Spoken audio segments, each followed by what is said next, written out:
మొన్నటి దాకా అధికారంలో ఉన్నంత కాలం పెద్ద సలహాదారుడుగా సజ్జల మాట్లాడేవాడు. ఇప్పుడు సజ్జల విషయం ఎక్కడ బయటపడి ఆల్రెడీ బయటకు వచ్చింది సార్. ఎందుకంటే విజయసాయి రెడ్డి వీడియోస్ బయట పెట్టింది సజ్జల అన్న విషయం అందరికీ తెలుసు. ఇప్పుడు విజయసాయి రెడ్డి ఏం చేస్తున్నాడంటే, నువ్వు బాపట్ల రిసార్ట్ లో నువ్వు విడుదల రజనీని తీసుకొని వెళ్ళటం కానీ, అక్కడ ప్రతి వారం అక్కడ ఏమేమి సంఘటనలు జరుగుతున్నాయి, అక్కడ కెమెరాలు ఎందుకు ఆఫ్ అయిపోతున్నాయి అన్నీ తెలుసు. వీళ్ళ రాసుల గురించి ఎవరు బయట పెట్టట్లా, వాళ్లే బయట పెడుతున్నారు. వాళ్ళు అంటారా? వాళ్ళకి వాళ్లే సార్. ఏంటి లాభం? అదేంటంటే లాభం వాళ్ళకి. ఇప్పుడు గంట ఎవరు అంబటి రాంబాబు, సంజన సుకన్య, అవంతి అరగంట వీడియో కాల్స్, విజయసాయి రెడ్డి, శాంతి, సజ్జల, రజని. ఏం సార్ వీళ్ళ గురించి ఇంకా చెప్పేదేమో చెప్పండి.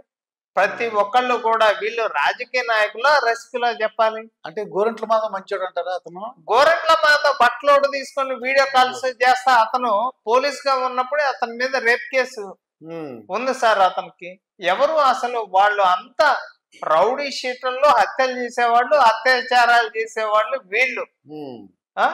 నందిగామ సురేష్ కూడా అరటి తోటలు తగలబెట్టాడు రాజధాని ప్రాంతంలో.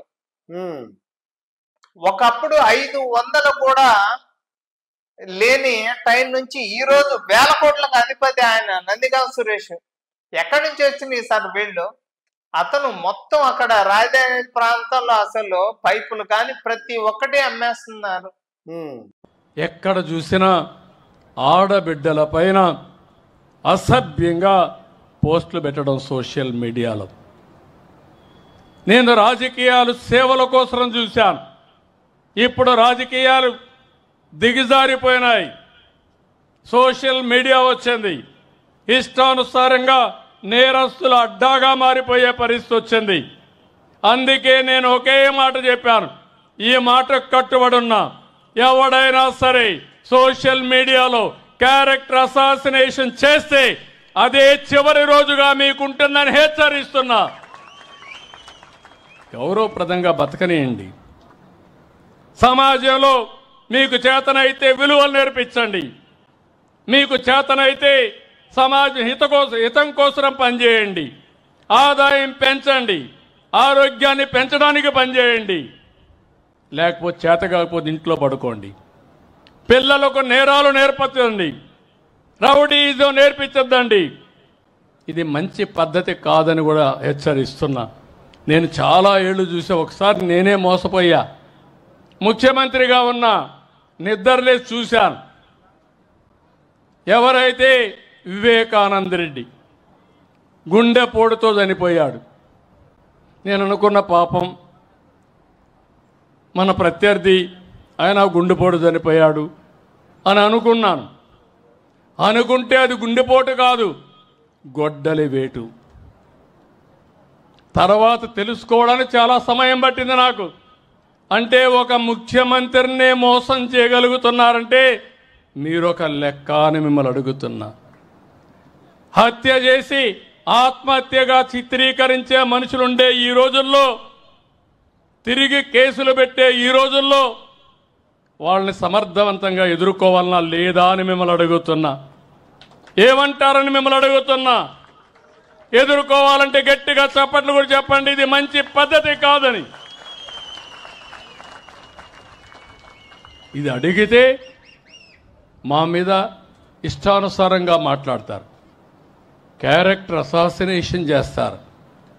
నేను ఒకే మాట చెప్పాను, ఎవరైనా సరే తప్పులు చేసే వాళ్ళ పట్ల ఈ ప్రభుత్వం చండ శాసనుడిగా ఉంటామని హెచ్చరిస్తున్నా. మంచి చేయండి. నిన్న కూడా చూస్తున్నారు మీరు. నిన్న అనంతపురకు పోయి ఎన్ని డ్రామాలు ఆడుతున్నారు. నేను అడుగుతున్నా మిమ్మల్ని, నేను ఎప్పుడైనా స్వేచ్ఛగా తిరిగానా రాష్ట్రంలో? మాజీ ముఖ్యమంత్రిగా చూశారా 5 ఏళ్ళు మీరు? 19, 24 ఎక్కడ తిరగలేకపోయాను. ఇప్పుడు ఎవరు ఎక్కడ తిరగాలన్నా ఇబ్బంది ఉందా అని మిమ్మల్ని అడుగుతున్నా. స్వేచ్ఛ ఉందా లేదా అని మిమ్మల్ని అడుగుతున్నా. స్వేచ్ఛ ఇస్తే రౌడీజం చేస్తామంటే, నేరాలు చేస్తామంటే అలాంటప్పుడు గట్టిగా ఉండాలనా లేదా అని మిమ్మల్ని అడుగుతున్నా. ఇలాంటి ఉన్నప్పుడు మీరే చూశారు. ఈ ప్రభుత్వం అభివృద్ధి కోసం ఉంది తప్ప ఇంకొకటి కాదు. అదే సమయంలో ఎవరు తప్పు చేసినా వాళ్ళని శిక్షించే బాధ్యత ఈ ప్రభుత్వం పైన ఉంది. ఆ విషయం కూడా మీకు విజ్ఞప్తి చేస్తున్నా.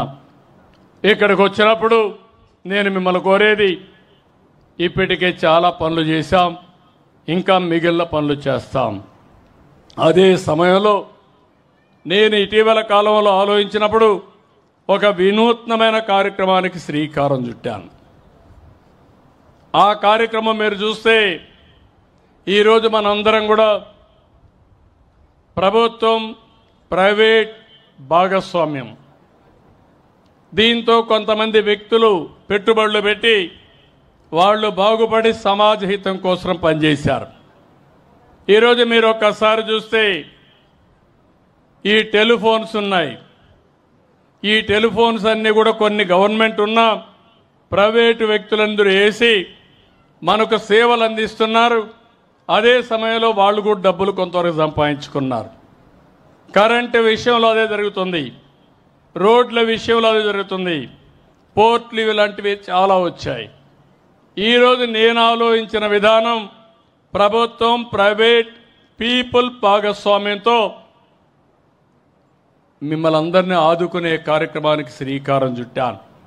జీరో పావర్టీ అన్నాను, తెలుగులో ఎతికాను కానీ మంచి పేరు దొరకలేదు, అందుకే ఇదే బాగా అర్థమవుతుందని జీరో పావర్టీ అన్నాను. అదే సమయంలో 2 విషయాల్లో ముందుకు పోయాం. మార్గదర్శి, బంగారు కుటుంబం.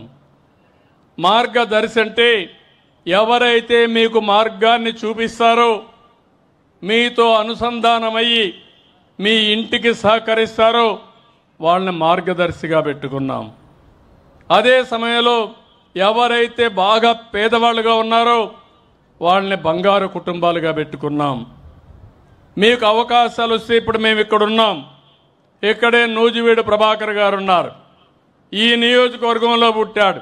నూజివీడు సీడ్స్ పెట్టాడు, టెక్స్టైల్స్ పెట్టాడు, అనేక పరిశ్రమలు పెట్టాడు. దగ్గర ఒక 5,000 కోట్ల రూపాయల టర్నోవర్కి రీచ్ అయ్యాడు. 10,000 మందికి ఉద్యోగాలు క్రియేట్ చేశాడు. ఎక్కడ పుట్టాడంటే ఈ నూజివీడులోని ఒక మారుమూల గ్రామంలో పుట్టి ఒక పారిశ్రామికవేత్తగా తయారయ్యాడు.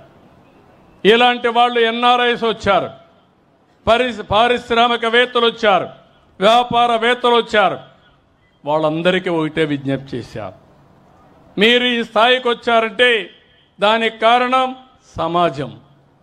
మీకు అవకాశం వచ్చింది, అందిపుచ్చుకున్నారు, మీరు ఈరోజు ముందుకు పోయారు. కానీ మీకు ఒక బాధ్యత ఉంది. మీతో పుట్టిన వారు మీ ఊర్లో, మీతో పుట్టిన మీ బంధువులు కూడా ఇంకా పేదరికంలో ఉన్నారు, వాళ్ళని కూడా పైకి తీసుకురావాలి.